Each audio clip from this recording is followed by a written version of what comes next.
ಪ್ರಸ್ತುತ ನ್ಯೂಸ್ನ ವಿಶೇಷ ಕಾರ್ಯಕ್ರಮಕ್ಕೆ ಸ್ವಾಗತ. ನಾನು ಬಶೀರ್ ಅಡ್ಯನಡ್ಕ. ಒಬ್ಬ ಕಮಿಡಿಯನ್ ಕಾಮಿಡಿ ಶೋನಲ್ಲಿ ಪೊಲಿಟಿಷಿಯನ್ ಬಗ್ಗೆ ಇಂಡೈರೆಕ್ಟ್ ಆಗಿ ಜೋಕ್ ಮಾಡಿದರೆ ಕೇಸ್ ದಾಖಲಾಗುತ್ತೆ. ಪೊಲೀಸರು ವಿಚಾರಣೆಗೆ ಹಾಜರಾಗಲು ಸಮನ್ಸ್ ಕೊಡ್ತಾರೆ. ಒಂದು ಗುಂಪು ಕಮಿಡಿಯನ್ ಮೇಲೆ ದಾಳಿ ಮಾಡುತ್ತೆ. ಆಳುವ ಸರ್ಕಾರ ದುಷ್ಟ ಗುಂಪಿನ ಜೊತೆ ಶಾಮೀಲಾಗತ್ತೆ. ಗೋಧಿ ಮೀಡಿಯಾಗಳು ಕೂಡ ಕಮಿಡಿಯನ್ಗೆ ವಿರುದ್ಧವಾಗಿ ತನ್ನ ಕಂಠ ಶೋಷಣೆ ಮಾಡುತ್ತೆ. ಎಲ್ಲರೂ ಸೇರ್ಕೊಂಡು ಅಭಿವ್ಯಕ್ತಿಗೆ ವಿರೋಧ ಮಾಡಿ ಅಭಿವ್ಯಕ್ತಿ ಮೇಲಿನ ದಾಳಿಯನ್ನು ಎತ್ತಿ ಹಿಡಿತಾರೆ. ಇದು ಭಾರತದ ಈಗಿನ ಅವಸ್ಥೆ. ಇದು ಗಾಂಧಿಯ ಭಾರತ ಅಲ್ಲ, ಇದು ಮೋದಿಯ ಭಾರತ. ಥಾಣೆ ಕಿ ರಿಕ್ಷಾ, ಚಹರ್ ಪೆ ದಾಡಿ, ಆಂಖೋं पे चश्मा, हाय हाय.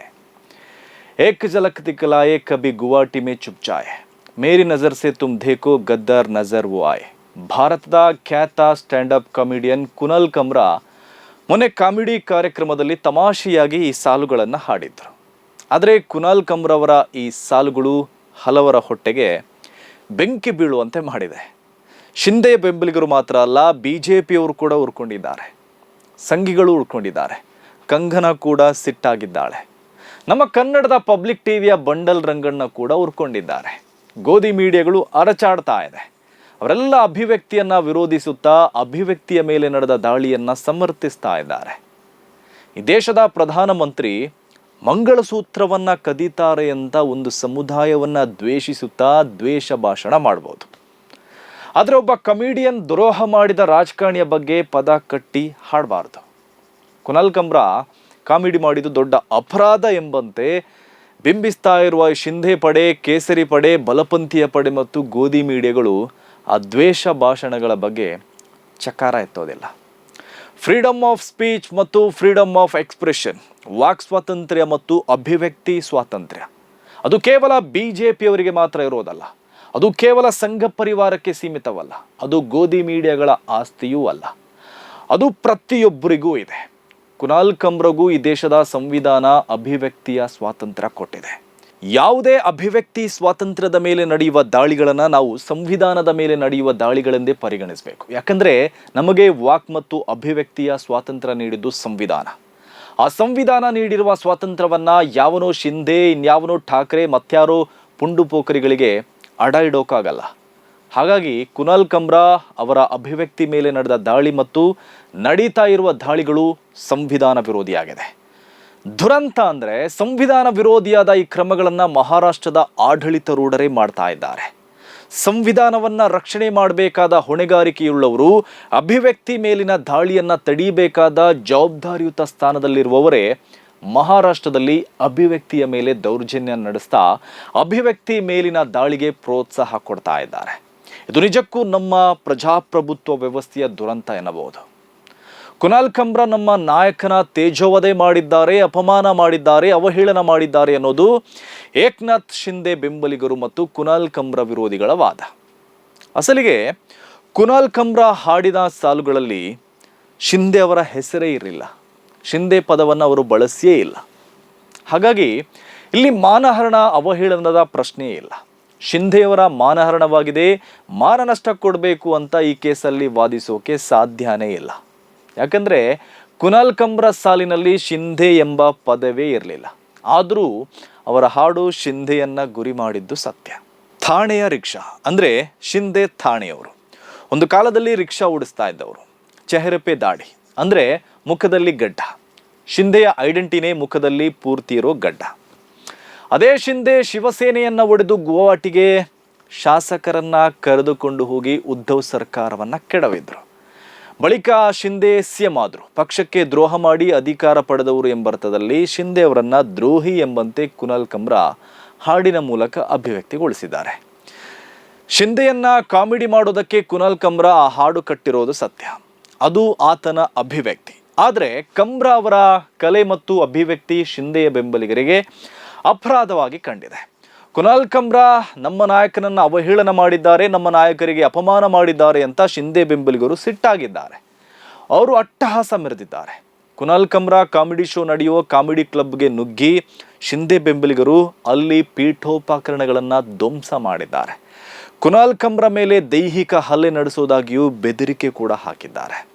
ಕೊಲೆ ಬೆದರಿಕೆಯೂ ಹಾಕಿದ್ದಾರೆ. ಕುನಾಲ್ ಕಮ್ರಾ ಬಹಿರಂಗವಾಗಿ ಏಕನಾಥ್ ಶಿಂದೆ ಅವರ ಕ್ಷಮೆ ಯಾಚಿಸದಿದ್ದರೆ ಆತನನ್ನ ಬದುಕಲು ಬಿಡಲ್ಲ ಎಂಬಂತೆ ಶಿಂದೆ ಬೆಂಬಲಿಗರು ಧಮ್ಕಿ ಹಾಕಿದ್ದಾರೆ. ಹಾಲಿ ಉಪಮುಖ್ಯಮಂತ್ರಿಯ ಬೆಂಬಲಿಗರು ಹೀಗೆ ಕಾನೂನು ವಿರೋಧಿಯಾಗಿ ನಡೆದುಕೊಳ್ತಾ ಇದ್ದಾರೆ ಅಂದರೆ ಮಹಾರಾಷ್ಟ್ರದ ಬಿಜೆಪಿ ನೇತೃತ್ವದ ಸರ್ಕಾರ ಆ ಸಮಾಜಘಾತುಕರನ್ನ ಎಷ್ಟು ಎಂಟರ್ಟೈನ್ ಮಾಡ್ತಿದೆ ಎನ್ನುವುದನ್ನು ಇದರಿಂದ ತಿಳ್ಕೋಬಹುದು. ಶಿಂದೆ ಹೆಸರಲ್ಲಿ ಕಾನೂನಿಗೆ ವಿರುದ್ಧವಾಗಿ ನಡೆದುಕೊಳ್ತಿರುವ ಪುಂಡರನ್ನ ಬಡಿದು ಹದ್ದು ಬಸ್ತಿನಲ್ಲಿಡುವ ಬದಲು ಕುನಾಲ್ ಕಮ್ರಾ ಮೇಲೆಯೇ ಕೇಸ್ ದಾಖಲಿಸಿದ್ದಾರೆ. ಶಿಂದೆ ಬಣದ ಶಾಸಕನೊಬ್ಬ ದೂರು ಕೊಟ್ಟಿದ್ದಾರೆ. ಪೊಲೀಸರು ಕೇಸ್ ದಾಖಲಿಸಿದ್ದಾರೆ. ಮುಂಬೈ ಪೊಲೀಸರು ಕಮ್ರಾಗೆ ಸಮನ್ಸ್ ಕೂಡ ಇಶ್ಯೂ ಮಾಡಿದ್ದಾರೆ. ಅವರು ಕಮ್ರಾ ಅವರನ್ನ ಅರೆಸ್ಟ್ ಕೂಡ ಮಾಡಬಹುದು. ಈ ಕೇಸ್ ಅಂತಲ್ಲ, ಸಂಘ ಪರಿವಾರಕ್ಕೆ, ಬಿಜೆಪಿಗೆ, ಬಲಪಂಥೀಯರಿಗೆ ಈ ಕುನಾಲ್ ಕಮ್ರಾರನ್ನ ಕಂಡ್ರೆ ಆಗಲ್ಲ. ಯಾಕಂದ್ರೆ ಕಮ್ರಾ ತನ್ನ ಸೃಜನಶೀಲ ಕಾಮಿಡಿ ಶೋ ಮೂಲಕ ಕೇಂದ್ರದ ಕೆಟ್ಟ ಪ್ರಭುತ್ವವನ್ನ, ಅದರ ಅಘೋಷಿತ ಸರ್ವಾಧಿಕಾರಿಯನ್ನ ತಮಾಷೆ ಮಾಡ್ತಾ ಇರ್ತಾರೆ. ಕುನಾಲ್ ಕಮ್ರಾ ಪ್ರಭುತ್ವದ ದೌರ್ಜನ್ಯಗಳ ವಿರುದ್ಧ ಇದ್ದಾರೆ. ಕುನಾಲ್ ಕಮ್ರಾ ಬಲಪಂಥೀಯರ ಹುಚ್ಚಾಟಗಳ ವಿರುದ್ಧ ಇದ್ದಾರೆ. ಹಾಗಾಗಿ ಅವರಿಗೆ ಕುನಾಲ್ ಇಷ್ಟ ಆಗಲ್ಲ.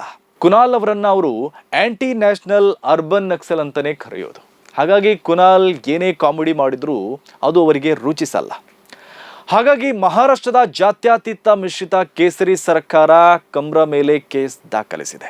ಒಬ್ಬ ಕಾಮಿಡಿಯನ್ ಪೊಲಿಟಿಷಿಯನ್ ಬಗ್ಗೆ ಪರೋಕ್ಷವಾಗಿ ಕಾಮಿಡಿ ಮಾಡಿದರೆ ಅಲ್ಲಿನ ಪೊಲೀಸರು ಕೇಸ್ ದಾಖಲಿಸಿ ಸಮನ್ಸ್ ಕೊಡ್ತಾರೆ ಅಂದರೆ ಪೊಲೀಸರ ಮೇಲೆ ಸರ್ಕಾರದ ಒತ್ತಡ ಎಷ್ಟಿರ್ಬೋದು ಅಂತ ನಮಗೆ ಅಂದಾಜಿಸ್ಬೋದು.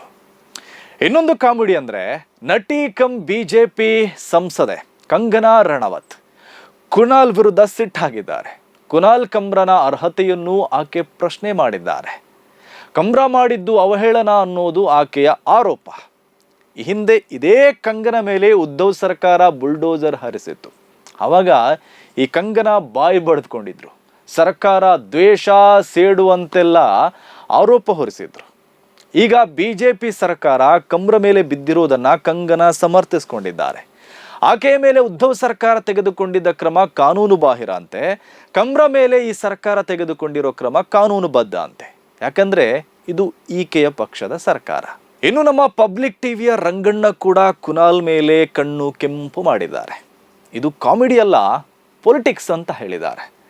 ಕಮ್ರಾ ಈಡೇಟ್ ಅಂತೆ. ಕಮ್ರಾ ಬಾಯಿ ಮುಚ್ಚಿ ಕುಳಿತುಕೊಳ್ಬೇಕಂತೆ. ಇದು ಕಮ್ರಾಗೆ ರೈಲ್ ರಂಗಣ್ಣ ಕೊಟ್ಟಿರುವ ವಾರ್ನಿಂಗ್.